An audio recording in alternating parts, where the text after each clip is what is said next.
Congressman Mark Pocan standing by to join us as well. Congressman, how are you?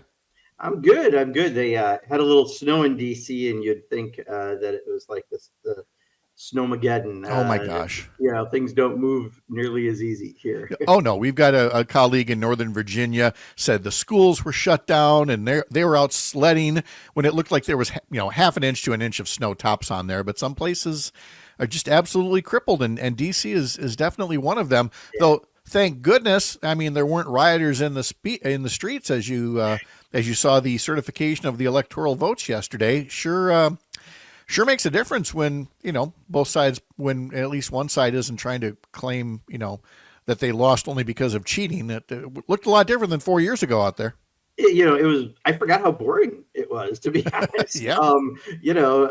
We got in there, I think it was about a whole half hour was the process. But, I think the sad part though, Pat, was, I made a few comments on social media yesterday, and I watch some of the MAGA crowd who are saying you guys made up the insurrection. None of this happened. And I had video I had posted. Like, they don't believe video. They don't believe their own eyes of what they saw 4 years ago. Look, we can disagree on ideology, but on basic like video and facts, it's sad that some people just are so gullible that they don't even trust their own senses if Donald Trump or Elon Musk say something different. And I hope people learn better cognitive skills than that soon.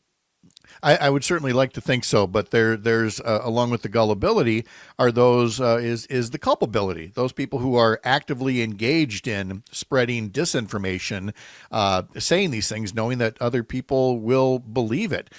And it leads me to this, and we're going to get to congressional business in a moment here, especially this strategy of trying to put everything into one big bill. But sticking to, for a moment, misinformation and what the voters heard and everything, there is a new article in the New Yorker by Peter Slevin. Well, it came out last week, I should say. It's not new. But it says, how much do Democrats need to change? In Wisconsin, many of the party's candidates fared well, suggesting the presidential loss was not all that it seemed. And again, Mark, I'm not asking you to solve all the woes of the Democratic Party, but, we've all been caught up in the discussion of, is the Democratic brand permanently tarnished? Is it a matter of positions? Is it a matter of messaging? And in this article, you hear from, Greta Neubauer, you hear from congressional candidate Becca Cook, you hear from new assembly candidate Ryan Spaulding, and the sense that I get from all of them is, Democratic values are still the values that are closer to most Americans, but there is most definitely a problem conveying that to voters. I'm sensing you agree, but wonder what kind of thoughts you have on what Democrats will need to do differently going forward. Yeah, we have an opportunity. We're fortunate. Ben Wickler from Wisconsin is probably the best party chair in the country, and he's running for national DNC chair. And I think we would be wise if he became that, because he gets the ground game, the organizing. When Biden put out a press release last March, the Biden campaign saying they had 100 campaign offices in 6 swing states. What they didn't tell you was 47 of those were in Wisconsin, and 43 predated the Biden campaign. That was Ben Wickler. That's how he campaigns. And it would be smart for us to get back to that, talking to voters, not just when you're asking for their vote. But secondly, let's remember, as the party of FDR, and that was wildly successful for decades, we need to get back to those roots. And if we're not talking about those core economic issues that affect working families, we're not really talking. We lost voters who make 30 to 100,000 this cycle. And Donald Trump gave him a little lip service that he's going to pass a tax bill that's going to only benefit him and Elon Musk and the wealthiest in this country. But we got to go back to what we really believe in, raising the minimum wage, making sure everyone's got health care. Let's get childcare far more affordable and accessible. Let's reduce the cost of prescription drugs.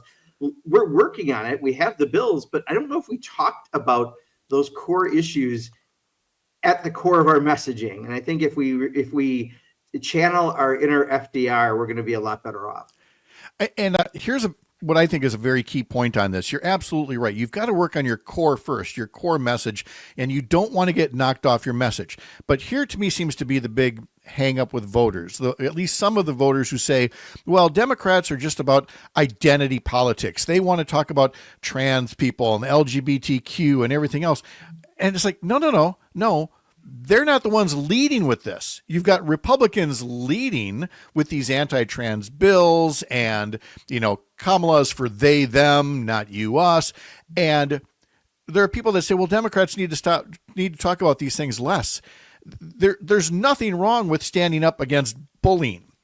It's just that then people go, oh, Democrats are the party of identity politics. No, we're the ones of defending the people who are being bullied, the people who are being left behind, working wage families and everything like that. And that's a real dilemma for Democrats. I don't think the answer is to turn your back on defending people who are being bullied for political purposes.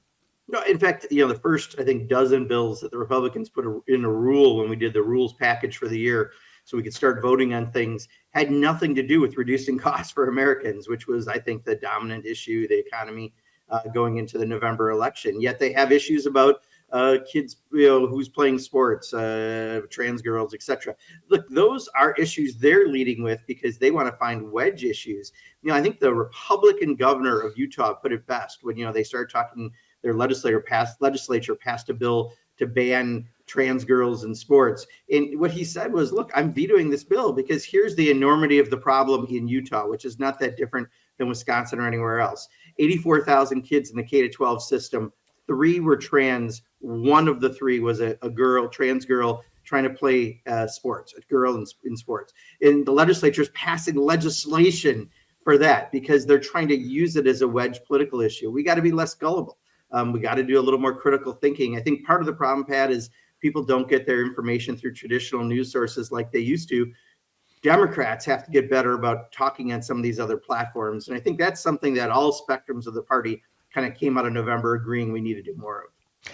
All right, let's turn to then what is going to happen in this Congress. And now, again, this is a process thing, and most people don't want to hear about process, but I find it fascinating that the folks on the Republican side who love to rail against, massive bills, the Inflation Reduction Act and the bipartisan infrastructure law and everything else like that, are themselves, it sounds like they're going to try to put all of their eggs in one basket, one mammoth bill with tax cuts and border security and everything else, and try to ram this one bill through where all the Republicans have to stay together in the House and the Republicans stay together in the Senate, and they can get it done. And I'm not the world's biggest expert on politics, but Mark, my thought on that is, good luck with that. Yeah. The rumor we're hearing is, they know they're going to lose a couple members. They're going to have some special elections. So they're hoping April-ish, if they have the special elections called and held by then, that they can do this. So they want to do it in the first 100 days as well, right? They got a lot of little things they're trying to check off with this. The problem is the Republican caucus is, a mess, a hot mess at best. And because of that, they have a hard time passing anything. We couldn't even do the speaker vote again without having to have a long pause while they went and had Donald Trump call people and twisting arms and whatever else they gave away in order to do it. So, I understand why they have to do one big bill with everything important, because otherwise they can only pass this crazy fringe stuff that they seem to pass. The problem is, that's a difficult needle to thread sometimes, because they may have a lot of people in the right place with them on the border, but when they get to the tax bills, and these are going to, again, not benefit the average American in any way, that's a harder sell. But Elon Musk is kind of salivating over his cut on it. So it's going to be a challenge. And, I would say invest in popcorn futures by April and you'll be in good shape. Yes, because the timeline they're talking about is April, maybe May at the latest, Speaker Johnson said. And in my mind, I mean, if you're not moving this as fast as humanly possible, if you're saying April, May, I mean, you really mean October, which means next February, and on it goes. You've been here before, Pat. I have seen this movie before. Yeah. Yes, I have. To which I come back to with all intended naivete is, why don't you pick one or two things where you can actually get something done where you can maybe find a little bipartisanship. I don't know. Maybe that immigration reform border security package that was bipartisan before Trump scuttled it. I don't know why they wouldn't just make a few cosmetic changes to say that it's now their bill and pass that through. But it sounds like nothing like that could possibly happen, even though it seems like low-hanging fruit. It's not the MAGA way, right? I mean, all last session, they had to pass bills with their votes, majority of their votes, 218.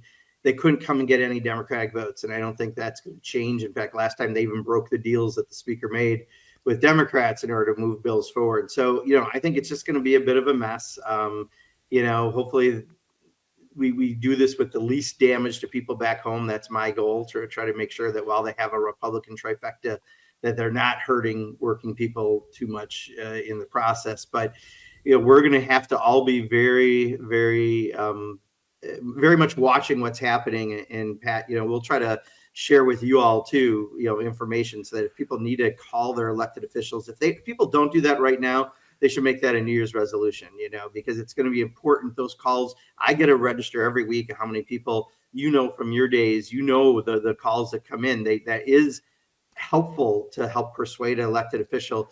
We need to do that to make sure that they're not, because if they do a giant tax break, if I can, this is my geeky rant, a tax break is a tax expenditure. It's money that's not going towards healthcare or education or veterans. It's just going to go to rich people so that they can pay less in taxes. And that's not what they promised us. They promised us lower costs and a whole lot of other things. So we have to be ready to be very aggressive in calling our elected officials. This next part goes a bit beyond Congress, but I have to ask, how concerned are you the way that I am that, starting on the afternoon of January 20th and for days afterwards, that Trump is going to try to do so much to bypass Congress in terms of executive orders, and that things are going to get real confusing real fast with what Trump can and can't get away with, and how much of this ends up, getting done in court. I just see the potential for such a mess, and I wonder if you anticipate that as well. If the experience is the same as last time Trump was president, 90% of what he says is bravado and 10% is real. The art is figuring out what 10% is real, right?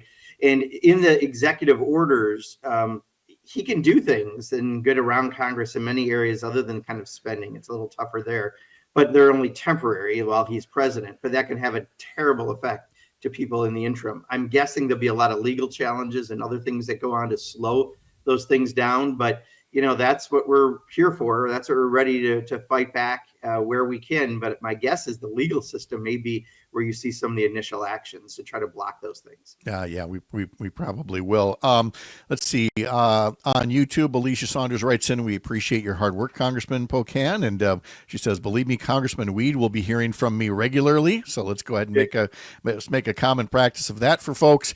And as we talked about in the break, now, not every politician likes to do this. Asking people what their favorite this or that is, but since we've been on a pizza kick today, do you have back home either a favorite pizza place to go to or a favorite frozen brand? Where is the Pocan pizza preference? Well, I'm about 12 minutes outside Mount Horeb, so I think the Grumpy Troll has a pretty good pizza if you're going to go out to eat, but I got to admit, and I don't know if it's from Wisconsin or not, so I'm probably going to get in trouble. I shouldn't even say this, but Lots of Matza pizza. That's Wisconsin. Yes, it is. I like that because you know what? It's got lots of matzah. I can understand that. So, yes, that's one of my favorites.